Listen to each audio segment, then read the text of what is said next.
Hi friends, ലോകത്തിലെ ഏറ്റവും പ്രധാനപ്പെട്ട വ്യോമ പ്രതിരോധ സംവിധാനം ഏതാണെന്ന് ലോകത്തിലെല്ലാവർക്കും ഒരു സംശയമുണ്ടായിരുന്നു. അമേരിക്കയുടെ ആണോ, അല്ലെങ്കിൽ ഇസ്രായേലിന്റെ ആണോ, അതുമല്ലെങ്കിൽ മറ്റ് ചൈനയുടെ ആണോ എന്നൊക്കെ ഒരു സംശയം എല്ലാവർക്കും ഉണ്ട്.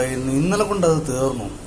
ലോകത്തിലെ ഏറ്റവും കരുത്തുറ്റ വ്യോമ പ്രതിരോധ സംവിധാനം റഷ്യയുടെ S-400 ആണെന്ന് ഇന്ന് ലോകത്തിലെല്ലാവർക്കും ബോധ്യമായി. കാരണം ഇന്നലത്തെ പാകിസ്ഥാന്റെ ഇന്ത്യയിലേക്കുള്ള ആക്രമണം അത് തെളിയിച്ചു. ഇന്ത്യയുടെ വ്യോമ പ്രതിരോധ സംവിധാനമായ S-400 അതിന് സുദർശന ചക്ര എന്നാണ് ഇന്ത്യ പേരിട്ടിരിക്കുന്നത്. റഷ്യയിൽ നിന്ന് വാങ്ങി നമ്മൾ ഉപയോഗിക്കുന്ന ഒരു വ്യോമ പ്രതിരോധ സംവിധാനമാണ്.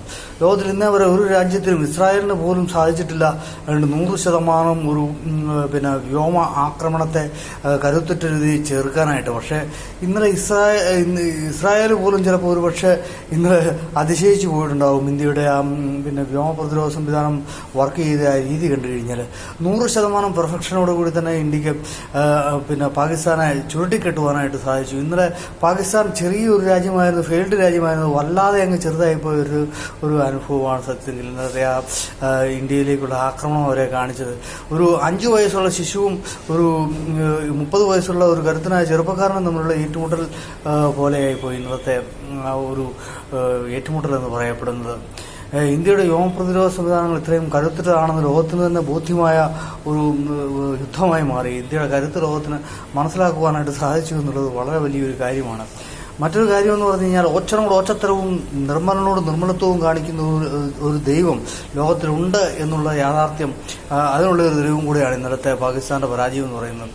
പാകിസ്ഥാൻ തീരെ അങ്ങ് പരാജയപ്പെട്ടു പോകാനായിട്ട് കാരണം പാകിസ്ഥാൻ പറഞ്ഞു ദൈവം പാകിസ്ഥാനെ രക്ഷിക്കട്ടെ എന്നാണ് ഒരു പാകിസ്ഥാന്റെ MP പറഞ്ഞു. പക്ഷെ ഒരു ദൈവവും രക്ഷിക്കുകയില്ല. കാരണം എന്താണെന്ന് ചോദിച്ചു കഴിഞ്ഞാൽ ഒച്ചത്തരം കാണിച്ചിട്ട് ദൈവം രക്ഷിക്കുമെന്ന് പറയുന്ന അത്രയും കോഷ്ക്ക് ലോകത്തിലൊന്നുമില്ല.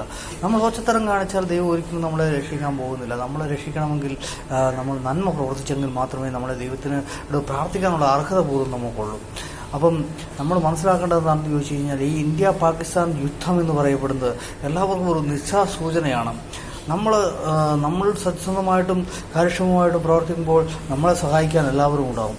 നമ്മൾ വളരെ വികൃതമായ രീതിയിലും മോശമായ രീതിയിലും പ്രവർത്തിക്കുമ്പോൾ നമ്മളെ സഹായിക്കാൻ ആരും ഉണ്ടാവുകയില്ലെന്ന് തന്നെയല്ല, ഈ പറയുന്ന ദൈവങ്ങളൊന്നും നമുക്ക് വേണ്ടി ഒന്നും ചെയ്യാൻ പോകുന്നില്ല.